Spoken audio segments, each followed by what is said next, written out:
Today, let's talk about something not especially pleasant. Let's talk about the foolish wise man.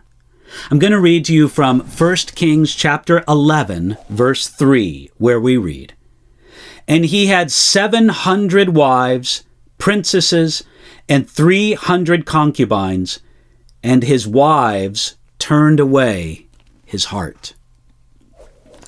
Solomon was one of the wisest men to ever live, but the end of his life shows us just how foolish a wise man can be.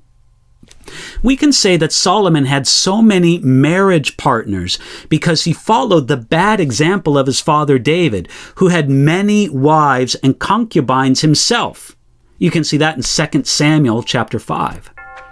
We can also say that Solomon had so many marriage partners because of his own sexual lust.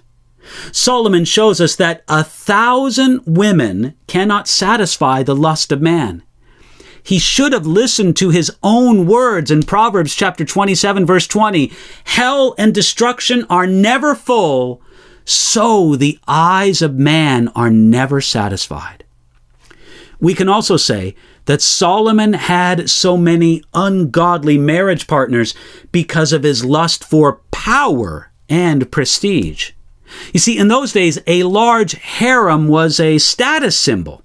It said to the world, "Look how many wives and children I can support. Look how many women I have authority over." But it was a disaster for Solomon. Our verse, 1 Kings chapter 11, verse 3 says, "And his wives turned away his heart." Well, of course they did. Based upon the Song of Solomon, we can say that in his early days, Solomon seemed to know what true love was with one woman.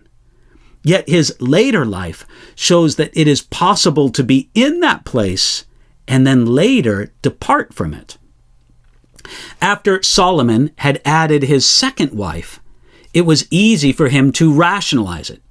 Once he followed his father David into this departure from God's plan from the beginning, and by the way, one man with one woman for their entire life was God's plan from the beginning, according to Matthew chapter 19, verses 4, 5, and 6. That's what Jesus said, drawing upon Genesis chapter 2.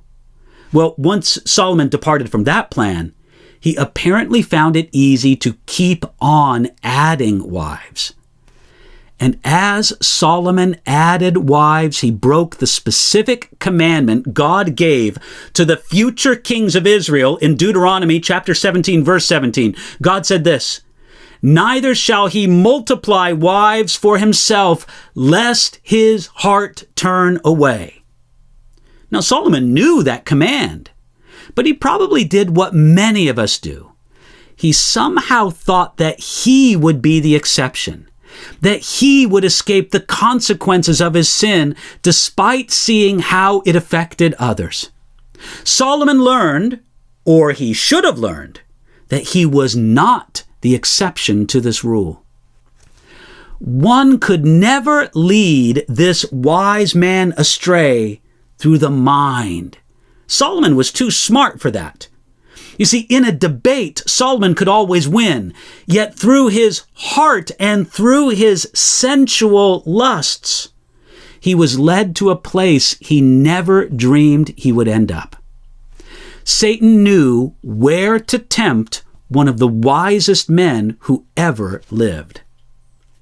The last look at the life of Solomon in 1 Kings leads us to believe that he died in apostasy. There is no hopeful or cheerful end to the story of Solomon in this account of 1 Kings chapter 11. We hope he repented, but we have no firm record of it. If Solomon did repent, God wanted to conceal it from us in some sense as a warning.